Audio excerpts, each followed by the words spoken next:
Mi mamá me da asco. Esa fue la puñalada que recibí de mi propio hijo. Su único interés era heredar mi casa, valorada en más de 1 millón de euros.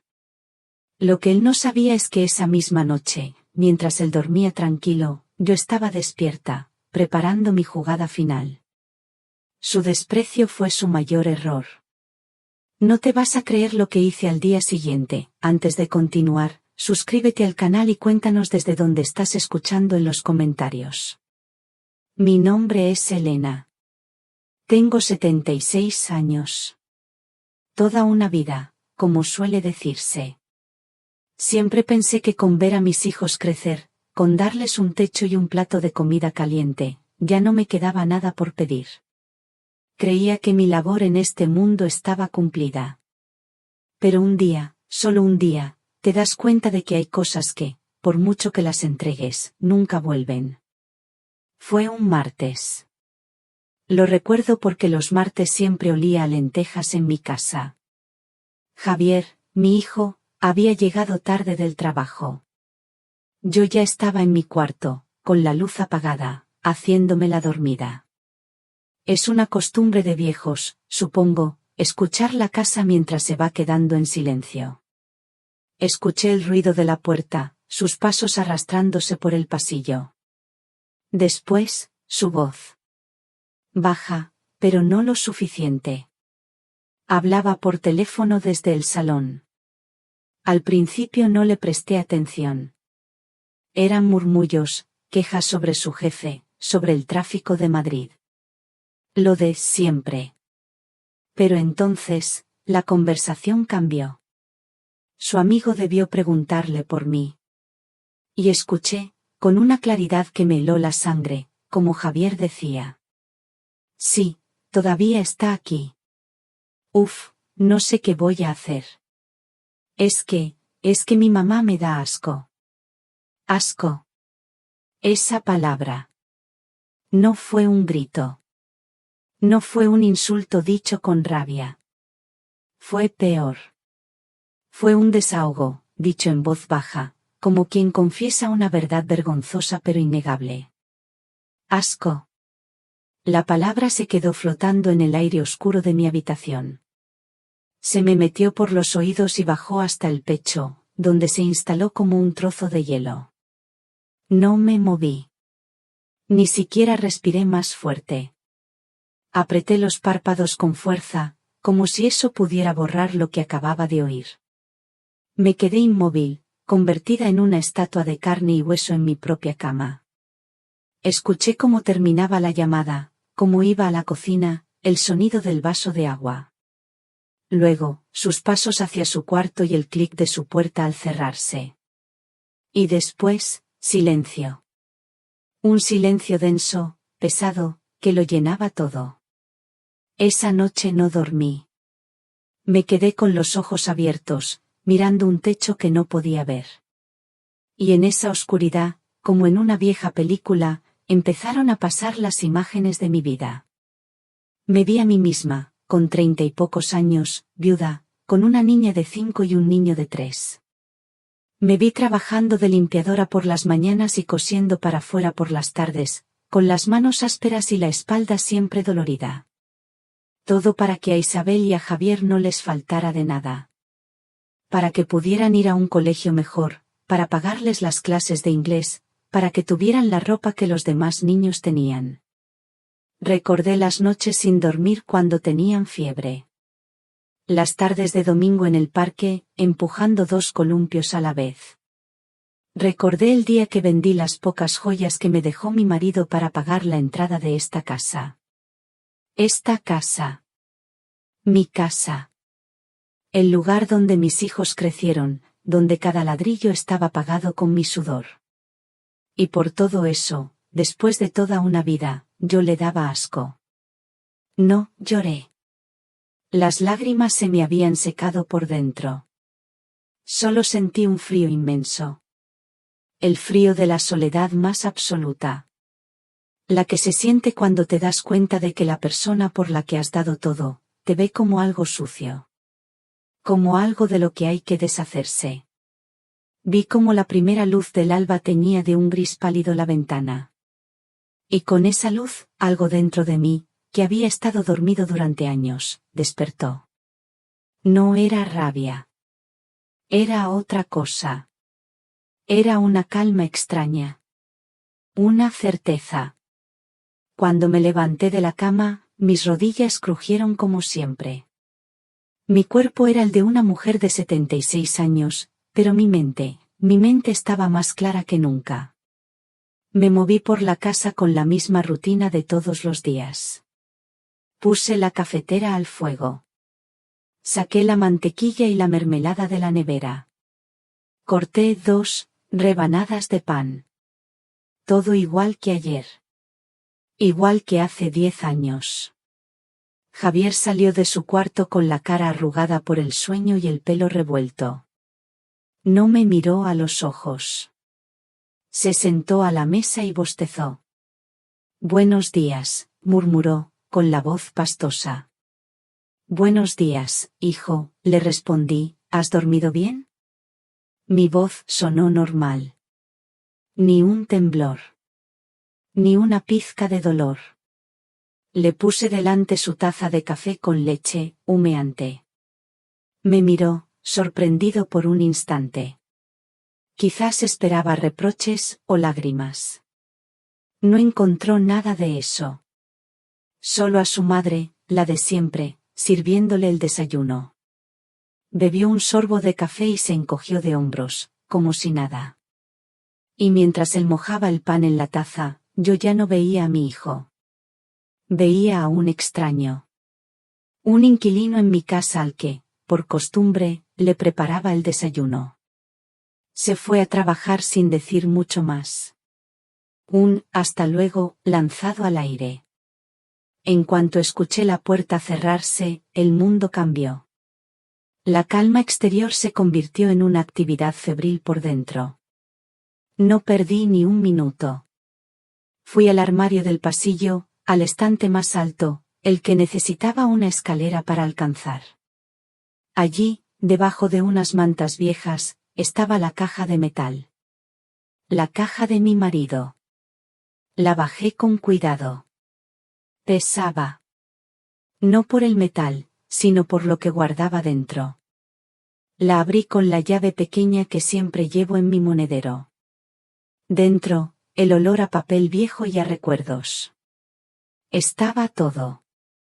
La escritura de la casa, a mi nombre. Los últimos recibos de la contribución, pagados. El certificado de defunción de mi marido. Y una pequeña libreta de ahorros, también a mi nombre, con el dinero que había ido guardando céntimo a céntimo durante 40 años. Mientras sostenía la escritura, recordé a mi marido. Recordé lo que me dijo una semana antes de morir en aquel hospital. Elena, me dijo, agarrándome la mano con la poca fuerza que le quedaba, nun se dependas de nadie. Ni de tus hijos. Lo tuyo es tuyo. En ese momento, sus palabras me parecieron duras. Hoy, me parecían una bendición. Pasé toda la mañana sentada en la mesa del salón, con los papeles extendidos. El sol entraba por la ventana, iluminando las motas de polvo que bailaban en el aire. Con la calma de un general planeando una batalla, empecé a organizar mi estrategia. Encendí la vieja tableta que Isabel me había regalado. Mis dedos, torpes y lentos, teclearon en el buscador, inmobiliarias de prestigio en Madrid. Vender casa rápido. Mejores abogados de familia. Apunté nombres y números de teléfono en una libreta pequeña, de esas de propaganda que dan en las tiendas. La letra me salía firme. Clara. Cada palabra era un paso. Un paso que me alejaba de la mujer que fui anoche. Por la tarde, mientras regaba los geranios del balcón, Javier me llamó. Mamá, ¿puedes mirar si me ha llegado un paquete de Amazon? Ahora mismo no puedo, estoy ocupada, le respondí, sin más. Hubo un silencio al otro lado del teléfono. Luego, un suspiro de impaciencia. Bueno, pues cuando puedas, dijo, y colgó. Ese suspiro. Ese pequeño gesto de fastidio porque su madre, por una vez, estaba ocupada. Fue como echarle leña al fuego. Un fuego que yo no sabía que tenía, pero que ahora ardía con una fuerza silenciosa y terrible. Esa noche no cociné su plato favorito. Hice una simple sopa de verduras. Cuando llegó, miró la cena con una mueca de decepción, pero no dijo nada. Comimos en silencio. Un silencio que ya no era incómodo. Era un muro. Un muro que yo, ladrillo a ladrillo, estaba construyendo. Antes de irme a la cama, abrí la pequeña libreta y escribí mi plan en una hoja limpia. Punto 1. Llamar al abogado. Punto 2. Llamar a la inmobiliaria. Punto 3. Pedir cita en el banco. Eran solo 3 frases. Pero en ellas estaba contenida mi nueva vida. Doblé la hoja con cuidado y la guardé. Esa noche, por primera vez en mucho tiempo, dormí. No fue un sueño profundo, pero fue un sueño sin pesadillas. Porque ya no era una víctima. A la mañana siguiente, me vestí con mi mejor traje de chaqueta. Uno de color gris, discreto, que solo usaba para las ocasiones importantes, bodas, bautizos o visitas a un abogado. Le dije a Javier que tenía cita con el médico de cabecera para una revisión. Ni se inmutó. Asintió mientras miraba el móvil. Vale. Que te vaya bien, dijo, sin levantar la vista. Salí de casa sintiendo el aire fresco de la mañana en la cara. No cogí un taxi. Fui hasta la parada del autobús, como siempre. Ver la ciudad pasar a través de la ventanilla me tranquilizaba. Los mismos edificios, las mismas calles de siempre. Pero yo ya no era la misma.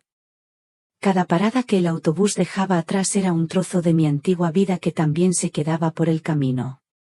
El despacho del señor Ferrer estaba en la Gran Vía. Un edificio antiguo, con un ascensor de madera y hierro forjado que olía a cera. El señor Ferrer había sido amigo de mi marido. Hacía años que no lo veía, desde el funeral. Ahora era un hombre mayor, con el pelo completamente blanco y unas gafas gruesas que le hacían los ojos más grandes. Me recibió con amabilidad. Elena, qué alegría verte. Aunque me imagino que no vienes solo a saludar. Siéntate, por favor. ¿Un café? Un vaso de agua será suficiente, gracias, Arturo, respondí. Mientras bebía el agua, mis manos no temblaban. Fui directa al grano. Le conté que quería vender mi casa. Rápido y sin hacer mucho ruido. Él me escuchó en silencio, con los dedos entrelazados sobre la mesa. No me preguntó por qué. Un buen abogado, supongo, no pregunta lo que no es necesario. Es perfectamente posible, Elena, dijo finalmente. La casa está a tu nombre, libre de cargas. Es tuya. Puedes hacer con ella lo que quieras. Quiero hacerlo bien, Arturo. Sin problemas. Él asintió, pensativo. Se ajustó las gafas. Hay un detalle que deberíamos considerar, por precaución. A tu edad, bueno, a veces los hijos no entienden estas decisiones. Podrían intentar impugnar la venta alegando que no estás en plenas facultades. Que alguien te ha influenciado. Lo miré fijamente. Parecía que me había leído el pensamiento. ¿Qué me recomiendas? Pregunté. Algo muy sencillo. Antes de firmar nada, ve a un médico especialista, un neurólogo o un psiquiatra, y que te haga un informe completo de evaluación cognitiva. Un documento oficial que certifique, con fecha reciente, que estás perfectamente lúcida. Será nuestra mejor defensa si alguien intenta poner problemas. Sentí un alivio inmenso. Era el movimiento de ajedrez que yo no había sabido ver. Arturo era un hombre listo. Me dio el nombre de un médico de confianza y me aseguró que él se pondría en contacto con una inmobiliaria discreta y eficaz. Salí de su despacho sintiéndome más fuerte. Ya no estaba sola en esto. Tenía un plan, y ahora, también tenía un aliado. Llegué a casa por la tarde, cansada pero con una sensación de paz. Javier todavía no había vuelto. Me preparé una infusión y me senté en el sillón del salón. Y entonces, sonó su teléfono. El que había dejado cargando sobre la mesita. La pantalla se iluminó. Era una llamada de un tal Ricardo Arquitecto. No quise escuchar. De verdad que no quise. Pero su voz, cuando contestó desde el pasillo, llegaba clara, llena de un entusiasmo que yo ya no conocía. Ricardo, ¿qué pasa? Decía. Sí, lo he estado pensando. Tirar el tabique del salón es la clave. Unir la cocina con el salón, un concepto abierto, ya sabes. Ganaríamos muchísima luz. Hizo una pausa. Yo me quedé quieta, con la taza a medio camino de la boca. ¿Mi madre? No, ¿qué va? Ella de esto no se entera. Con ponerle una habitación más pequeña y luminosa en la parte de atrás, ni se dará cuenta del cambio. Al fin y al cabo, cuando ella ya no esté, esta casa tiene que estar a mi gusto, ¿no crees? Es una inversión de futuro. Una inversión de futuro. Mi casa. Mi vida. Mi vejez. Todo reducido a una inversión. La taza tembló ligeramente en mis manos. Ya no había hielo en mi pecho. No había dolor.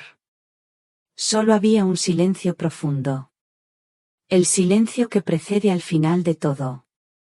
El que confirma que no hay vuelta atrás. Cualquier pequeña duda que pudiera quedarme, cualquier resto de compasión, se evaporó en ese instante. Javier no solo me despreciaba. Estaba, literalmente, esperando a que yo desapareciera para hacer suya mi vida. Si eres tú quien escucha esto, si te encuentras en una encrucijada parecida, dime, después de oír algo así, ¿te quedaría alguna duda? ¿Aún dudarías?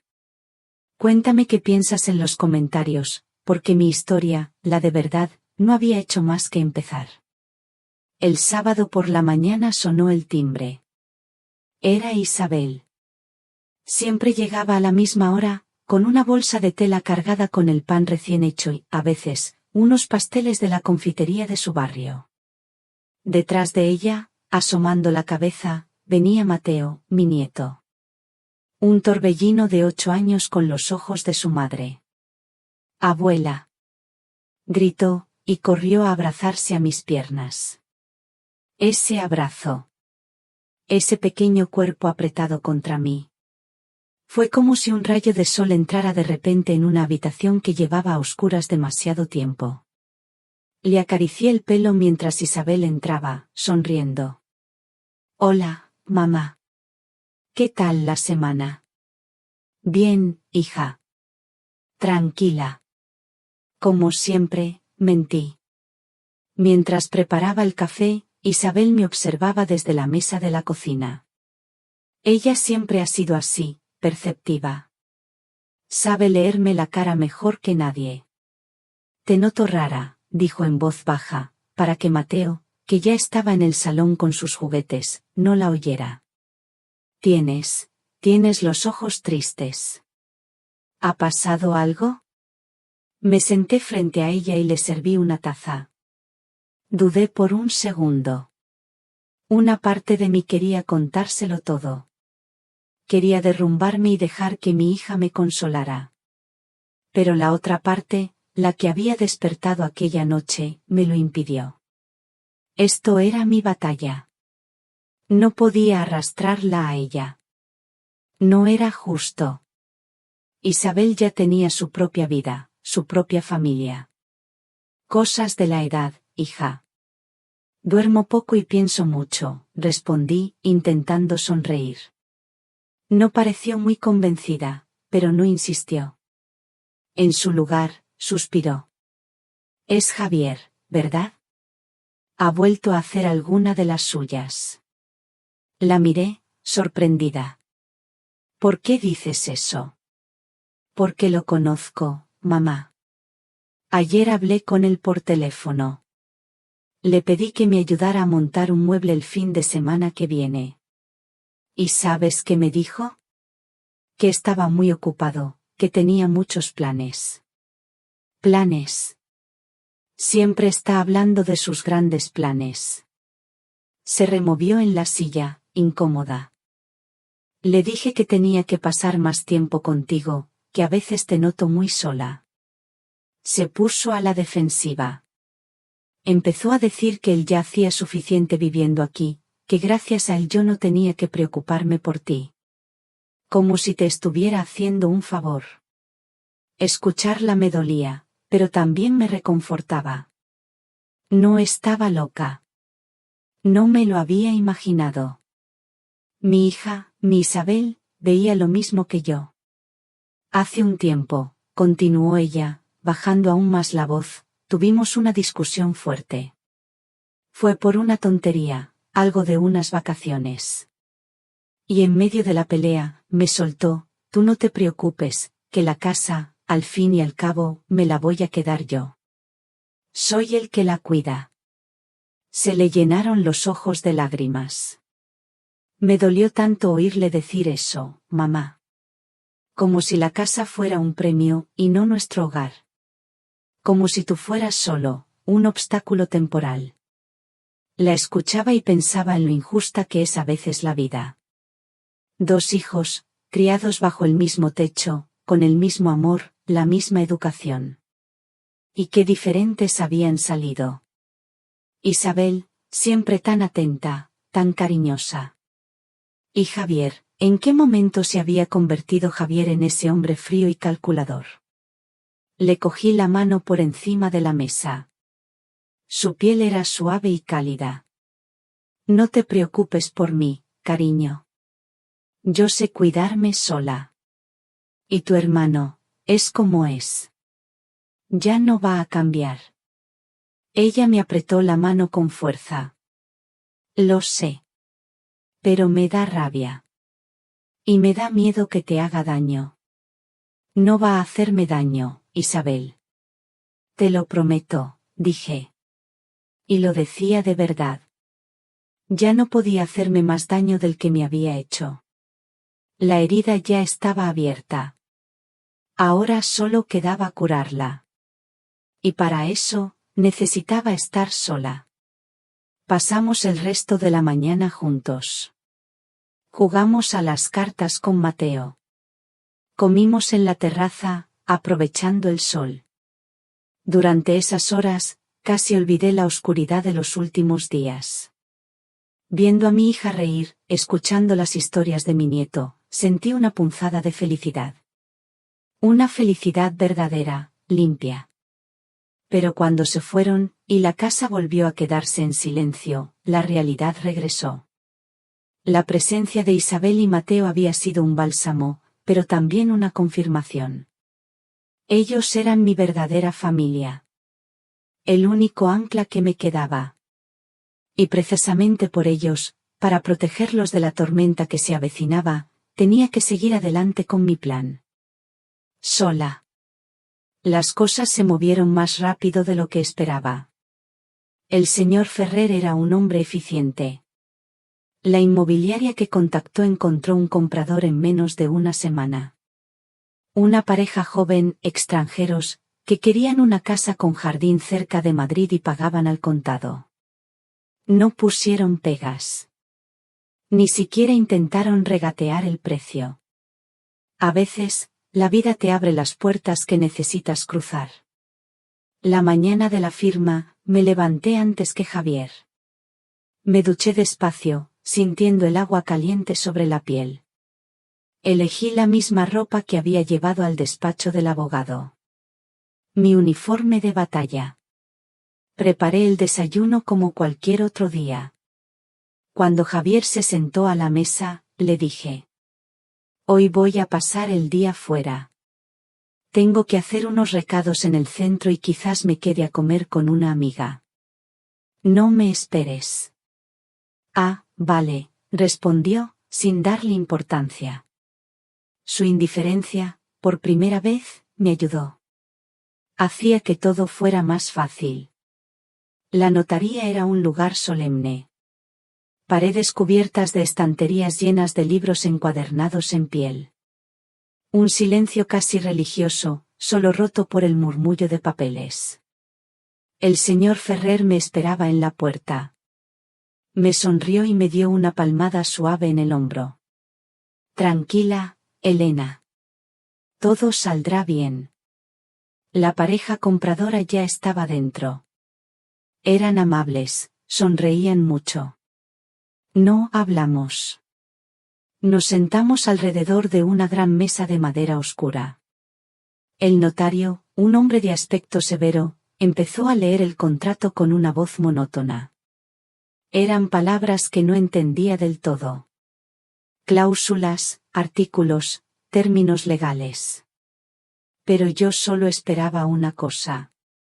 Cuando terminó, me tendió un bolígrafo. «Firme aquí, por favor». Cogí el bolígrafo. Era pesado, frío. Por un instante, solo un instante, mi mano se detuvo en el aire. Miré mi nombre, Elena García, escrito a máquina en el papel. Y pensé en todo lo que significaba esa firma. Era el final de 40 años de mi vida. El final de un hogar. El final de la madre que había sido. Y entonces, firmé. Mi letra no tembló. Fue un trazo firme, decidido. Después de eso, todo fue muy rápido. La transferencia bancaria. 1.200.000 euros. El señor Ferrer me mostró la pantalla de su móvil con la confirmación del banco. El dinero ya estaba en una cuenta nueva, en una sucursal distinta, una cuenta que solo yo conocía. Salí de la notaría y el sol de mediodía me dio en la cara. Me sentí extrañamente ligera. Como si me hubieran quitado un peso enorme de los hombros. No sentí tristeza. Solo una calma profunda. La calma de quien ha hecho lo que tenía que hacer. Volví a casa. A la casa que, legalmente, ya no era mía. Javier aún no había regresado del trabajo. Tenía tiempo. Dejé el bolso en la entrada y empecé a caminar. Despacio. Fui al salón. Acaricié el terciopelo gastado del sillón donde me sentaba a coser. Toqué el marco de la foto de mi boda, la única que conservaba de mi marido. Le hablé en un susurro. «Perdóname, Luis. Perdóname por no haberlo visto antes». Subí la escalera, mis pasos resonaban en el silencio. Me detuve frente a la puerta del cuarto de Javier. Estaba cerrada. Seguí hasta el cuarto de Isabel, el que pinté de rosa cuando cumplió 15 años. La pared aún conservaba una pequeña marca de altura, de cuando medíamos a los niños cada verano. Pasé los dedos por ella. Entré en mi habitación. Abrí el armario y saqué mi vieja maleta de lona verde.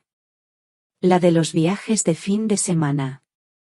No metí mucha ropa. Lo justo.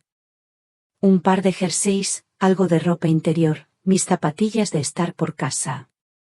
Guardé mis documentos, el reloj de mi padre y el pequeño álbum de fotos de cuando los niños eran pequeños. Nada más. Volví a bajar a la cocina. Arranqué una hoja de un bloc de notas y cogí un bolígrafo. Pensé qué escribir. No quería reproches. No quería dar explicaciones. Solo quería dejar constancia de la verdad. Al final, escribí solo 2 frases. Aquello que te da asco se ha ido. y se lo ha llevado todo. Doblé el papel y lo dejé sobre la mesa de la cocina. Puse encima el salero, para que no se volara. Cogí la maleta, que no pesaba casi nada. Abrí la puerta de la calle. Antes de salir, me giré y eché un último vistazo. La luz de la tarde entraba por las ventanas, dibujando largas sombras en el suelo. La casa estaba en silencio, esperando. Pero ya no me esperaba a mí. Cerré la puerta sin hacer ruido. El clic de la cerradura fue el sonido más definitivo que había escuchado en mi vida. No era un adiós. Era una liberación. No cogí un taxi. Caminé con mi maleta hasta la estación de Atocha. El billete de tren lo había comprado por internet hacía 2 días. Solo de ida. Mientras el tren de alta velocidad se deslizaba suavemente fuera de Madrid, no miré atrás. Miré hacia adelante, hacia el paisaje de Castilla que pasaba a toda velocidad, cada vez más llano, más luminoso. Llegué a la estación Joaquín Sorolla de Valencia a media tarde. Al salir a la calle, una ráfaga de aire cálido y húmedo, con olor a sal, me recibió. Era un olor diferente. El olor de una vida nueva. Un taxi me llevó hasta mi destino, un apartamento que había alquilado por internet. Estaba en el barrio del Cabanyal, cerca del mar. Era pequeño, mucho más pequeño que mi casa, pero tenía un balcón que miraba directamente al Mediterráneo. Lo primero que hice fue abrir las ventanas de par en par. La brisa entró, inflando las cortinas blancas. Me senté en el pequeño sofá y, por primera vez en días, sentí el peso del cansancio. Encendí el móvil. Tenía 7 llamadas perdidas de Javier y varios mensajes. El primero era corto. Mamá, ¿dónde estás? El segundo, unos minutos después, era más largo y confuso. ¿Qué es esta nota? He hablado con el banco. ¿Has vendido la casa? ¿Te has vuelto loca? El último era un audio. Apreté el botón de reproducir. Su voz sonaba distorsionada por la rabia. Gritos. Insultos. Palabras que no quiero recordar.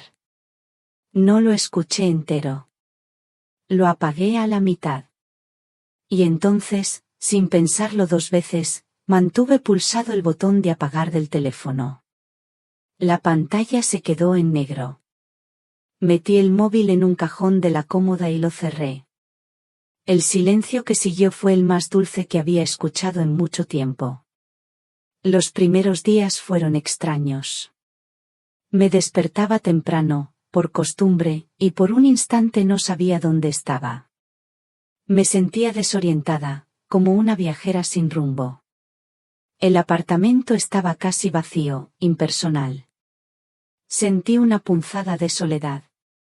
¿Había hecho bien? Pero entonces salí al balcón. Veía el sol salir sobre el mar, un espectáculo de colores que nunca había visto desde mi ventana de Madrid.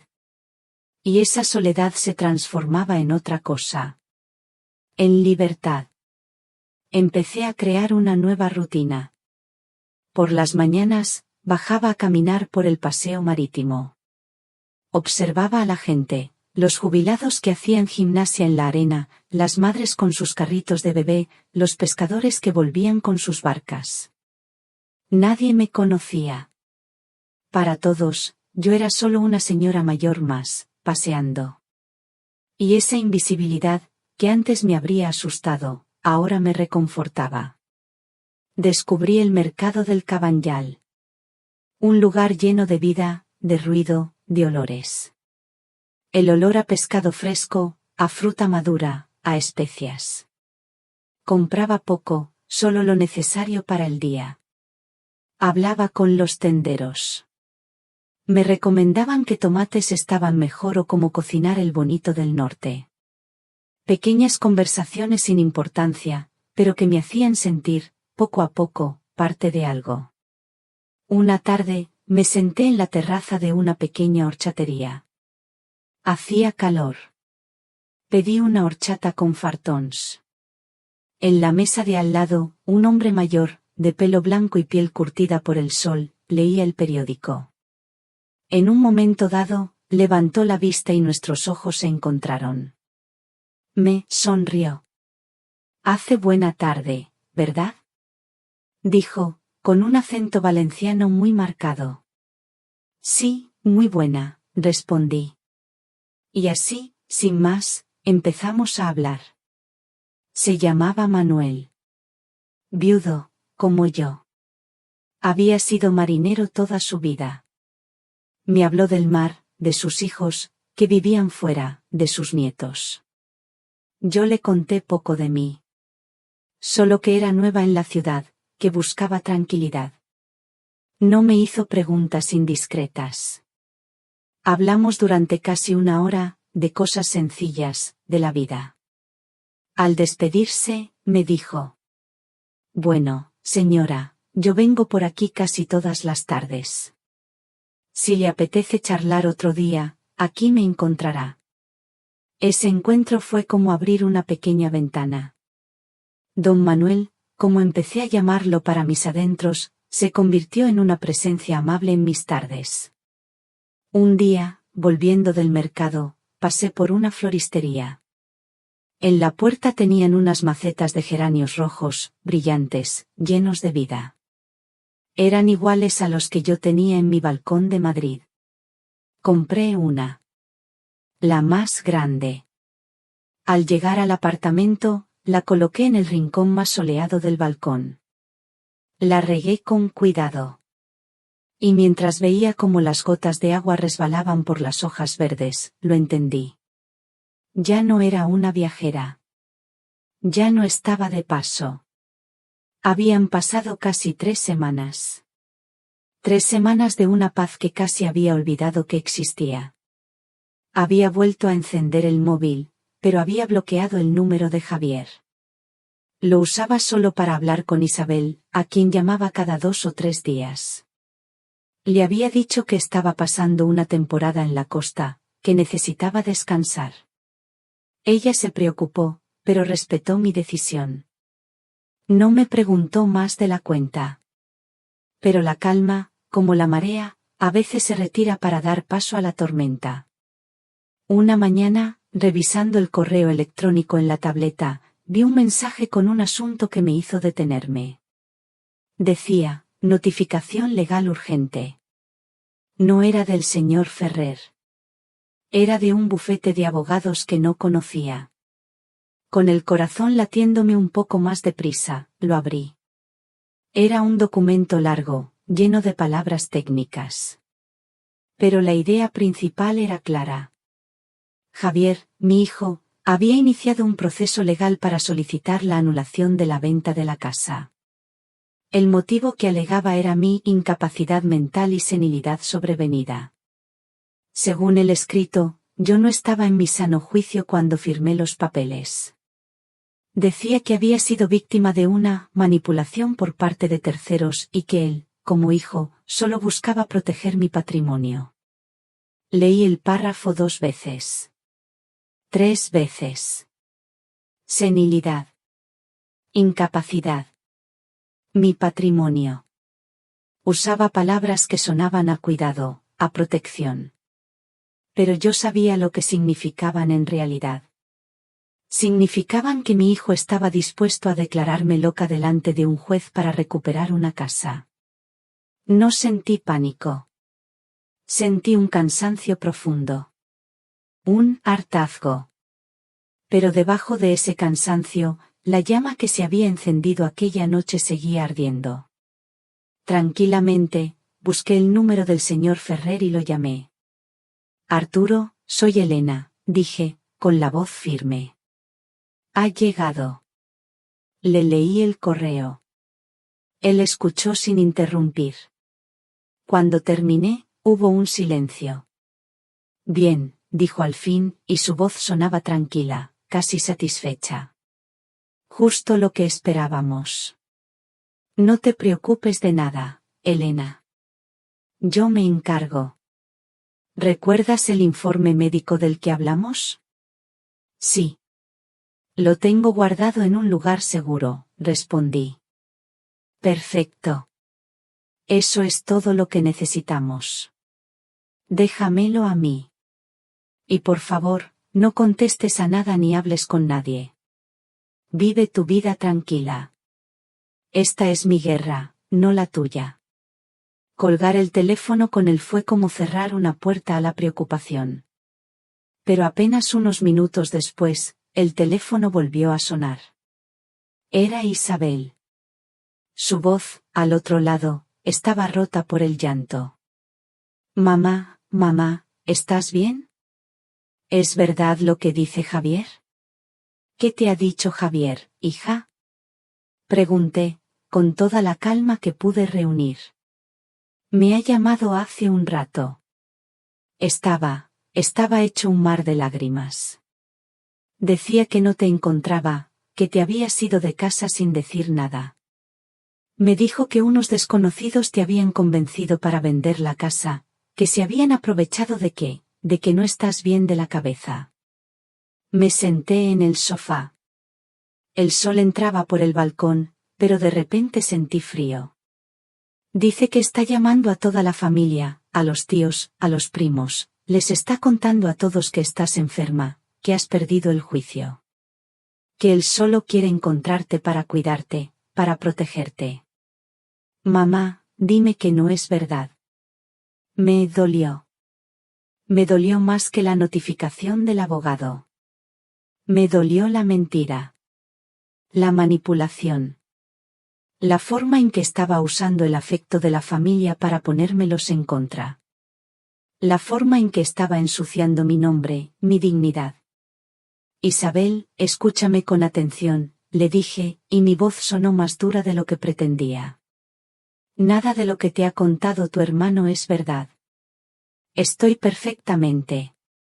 Vendí la casa porque era mía y porque quise hacerlo. Y me fui porque necesitaba hacerlo. Pero, ¿por qué no me dijiste nada?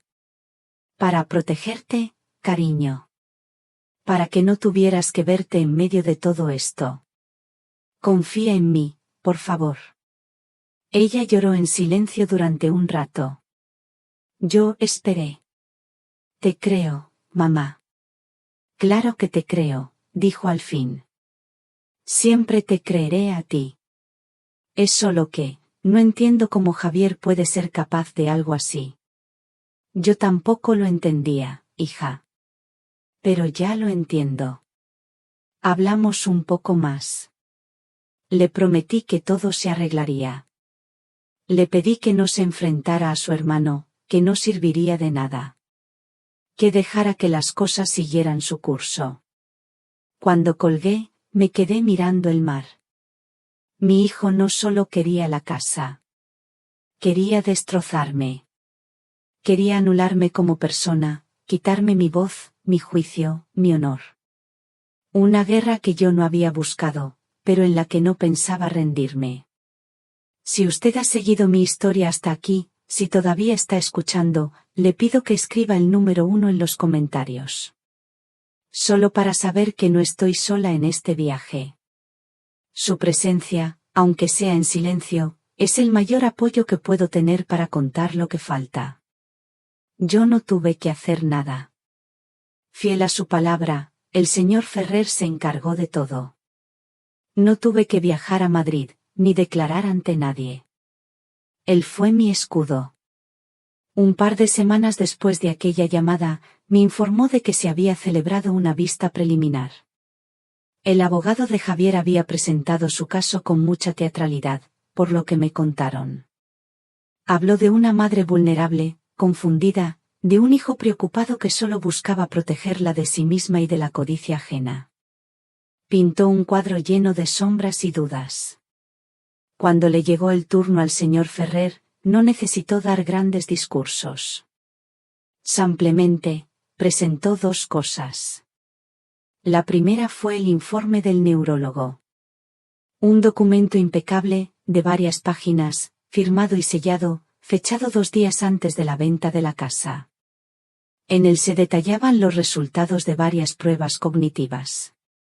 La conclusión era clara e irrefutable: la paciente, doña Elena García, se encuentra en un estado de total lucidez mental, sin ningún signo de deterioro cognitivo que afecte a su capacidad para tomar decisiones libres y conscientes sobre su persona o su patrimonio. El abogado de Javier, al parecer, se quedó sin palabras. Pero el señor Ferrer aún no había terminado. La segunda cosa que presentó fue una pequeña sorpresa. Me contó que, durante nuestra primera reunión en su despacho, había grabado nuestra conversación. Algo que hacía a veces con clientes de edad avanzada para tener un registro claro de sus deseos.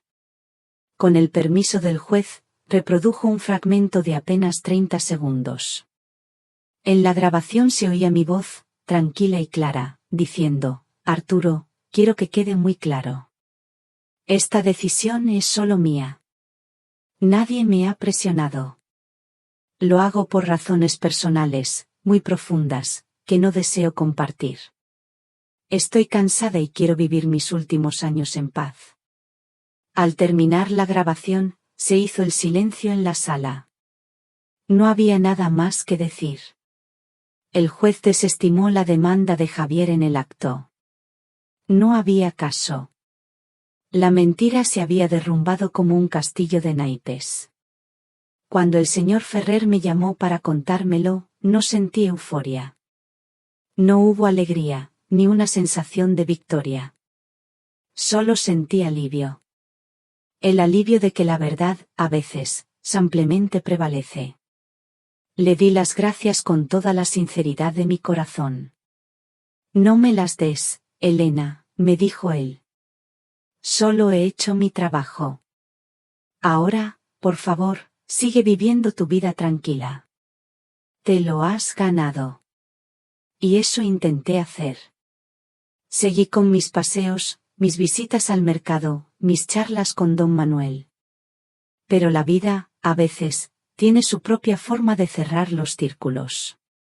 Un mes después, me llamó Isabel. No lloraba. Su voz sonaba extrañamente apagada.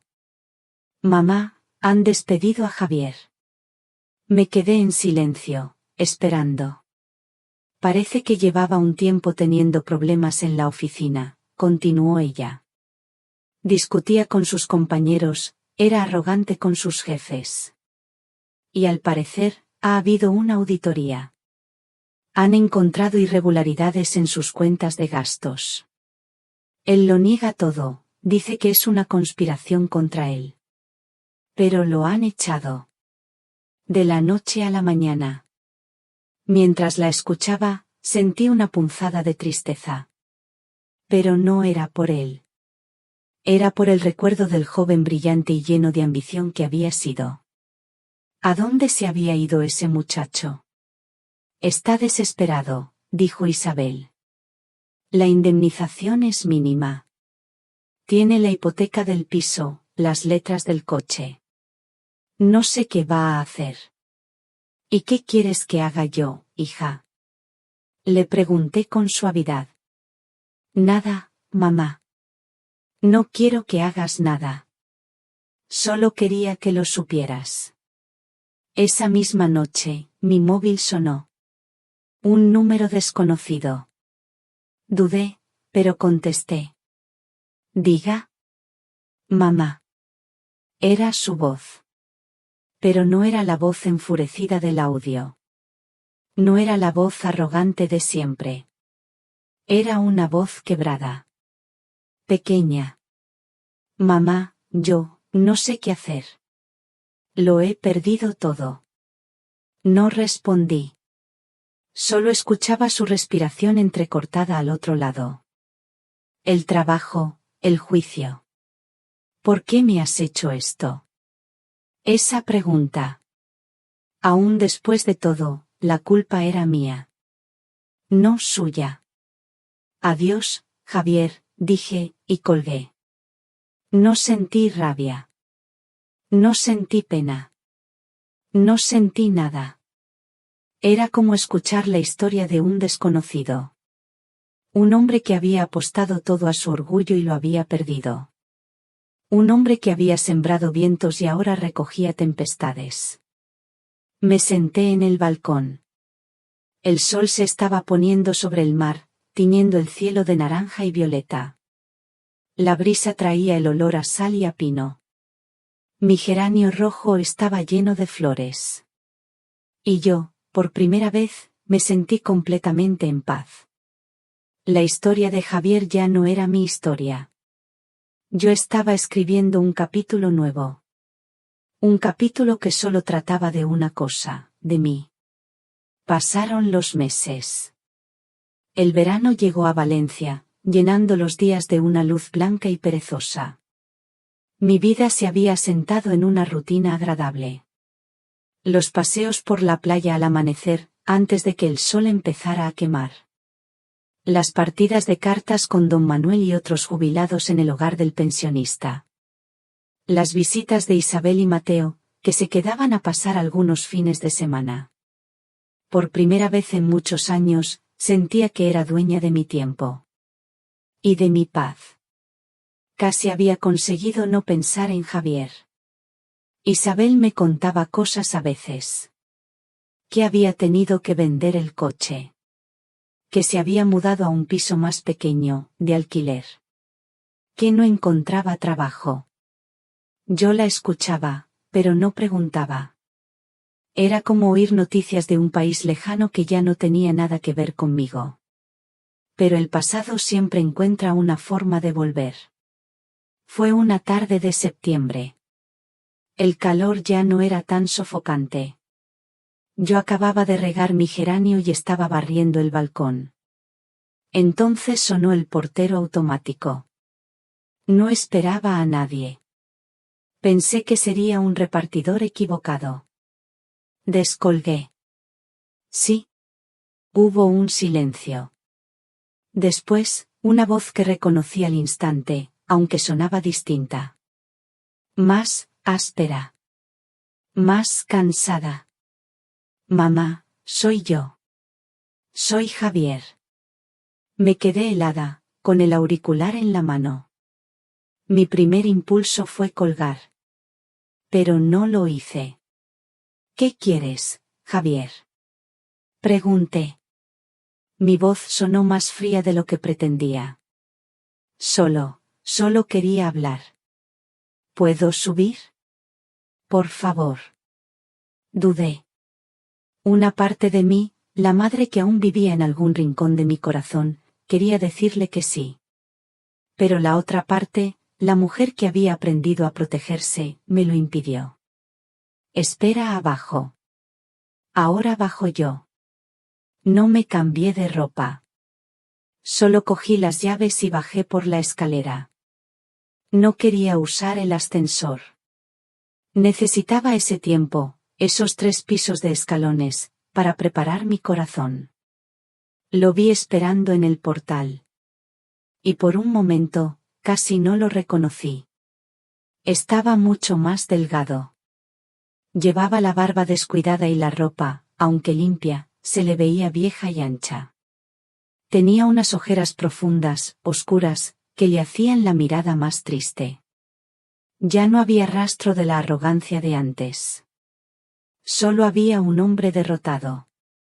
No abrí la puerta del portal. Me quedé al otro lado del cristal.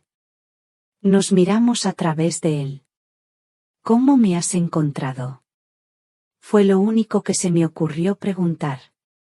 Isabel, respondió. Se lo supliqué. Le juré que no venía a pedirte nada. Solo a hablar. Asentí despacio.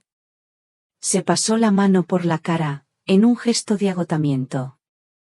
No me miraba a los ojos. Miraba al suelo, a sus zapatos gastados. He tenido mucho tiempo para pensar, mamá. Demasiado tiempo. He perdido mi casa, mi trabajo, mi vida. Y al principio, te echaba la culpa a ti. A todo el mundo. Pero era más fácil que admitir la verdad. Levantó la vista y, por primera vez, sus ojos se encontraron con los míos a través del cristal. Estaban húmedos. La verdad es que he sido un imbécil. Y un desagradecido. Y un mal hijo. Dije cosas horribles. Cosas que no se le dicen a nadie, y menos a una madre. La noche que dijiste que me oíste hablar por teléfono. Su voz se quebró. Tuvo que detenerse y tragar saliva. Yo no sentía asco de ti, mamá. Sentía asco de mí. De mi vida. De no ser el hombre que yo quería ser. Y lo pagué contigo, porque tú siempre estabas ahí. Porque era lo más fácil. Se me hizo un nudo en la garganta. Escucharlo decir eso, era todo lo que había necesitado oír durante meses. Pero ahora, escuchándolo, ya no sentía dolor. Solo una inmensa, una infinita tristeza. No espero que me perdones, continuó, con la voz apenas un susurro. Sería demasiado pedir. No, he venido a eso. Solo quería que lo supieras. Que por fin lo he entendido. Y que lo siento. Lo siento de verdad. Se quedó allí, de pie, esperando. No sé qué esperaba. Quizás que abriera la puerta.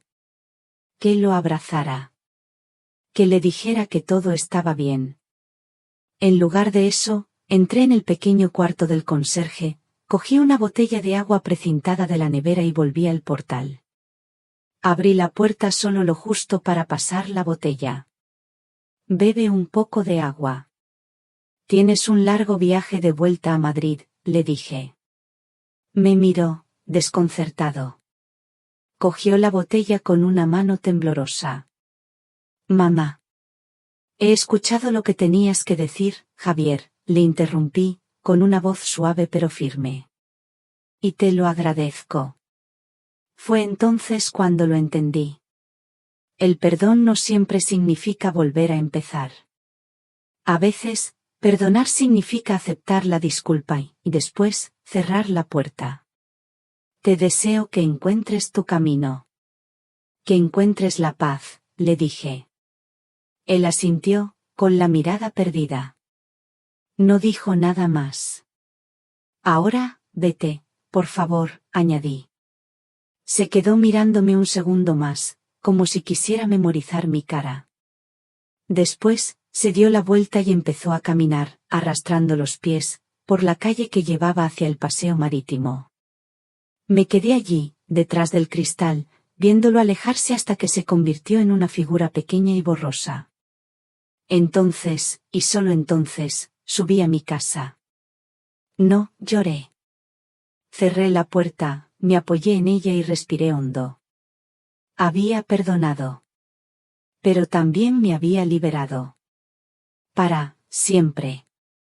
Ha pasado más de un año desde aquella tarde en el portal. No he vuelto a ver a Javier. Isabel me dice que sigue en Madrid, que encontró un trabajo sencillo, sin muchas pretensiones. Que vive al día. A veces, me cuenta, le pregunta por mí. Ella simplemente le responde que estoy bien. Y es la verdad. Estoy bien. El apartamento que al principio era un refugio temporal, ahora es mi hogar de verdad. Con una parte del dinero, decidí comprarlo. Ya no vivo de alquiler. Este pequeño rincón del mundo, con su balcón lleno de geranios y su vista al mar, es mío. Mi vida ahora está hecha de cosas pequeñas. El olor del café por la mañana, mezclado con la brisa salada. El placer de leer un libro sin prisas, sentada al sol. Las conversaciones con don Manuel, que se ha convertido en mi mejor amigo. A veces, simplemente nos sentamos en un banco del paseo marítimo, sin decir nada, solo mirando el ir y venir de las olas. A nuestra edad, el silencio compartido es una de las mejores conversaciones. Isabel y Mateo vienen a verme al menos una vez al mes. Mi pequeño apartamento se llena entonces de risas y de vida. El fin de semana pasado, Mateo y yo fuimos a la playa a construir un castillo de arena. Mientras él cavaba con su pala de plástico, con la cara llena de concentración, yo lo miraba y pensaba. Pensaba que la vida de una madre es así, como construir castillos de arena. Pasas años poniendo todo tu esfuerzo, todo tu amor, grano a grano, para levantar algo hermoso. Y a veces, una ola inesperada llega y se lo lleva todo. Pero entonces, miras a tu lado, y ves que aún tienes arena. Y que puedes empezar a construir algo nuevo. Quizás más pequeño. Quizás más humilde. Pero igual de lleno de amor. Hace unas semanas, recibí una postal. No tenía remitente, solo un matasellos de una ciudad del norte de España que no conocía. La imagen era de unas montañas verdes. Le di la vuelta. Escrita con una letra que casi no reconocí, solo había 3 palabras. Lo estoy intentando. No ponía firma. No hacía falta. Leí la postal, una sola vez. No sentí ni alegría ni tristeza. Sentí paz. Una paz serena.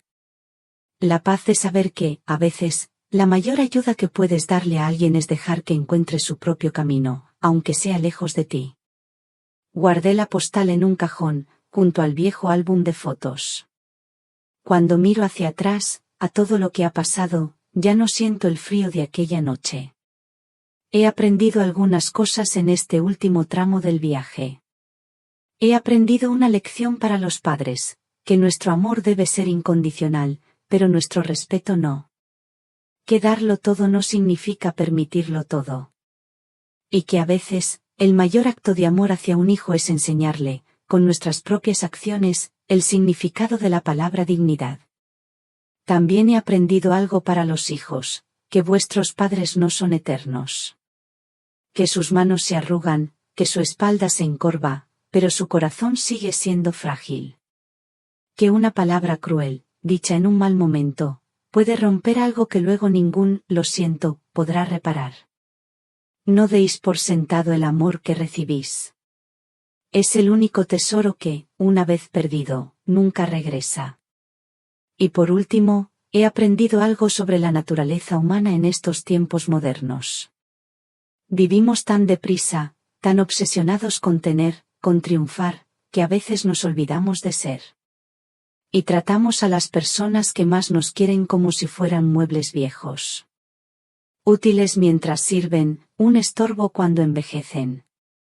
Olvidamos que el verdadero valor de una vida no está en lo que acumula, sino en el amor que da y en el respeto que inspira.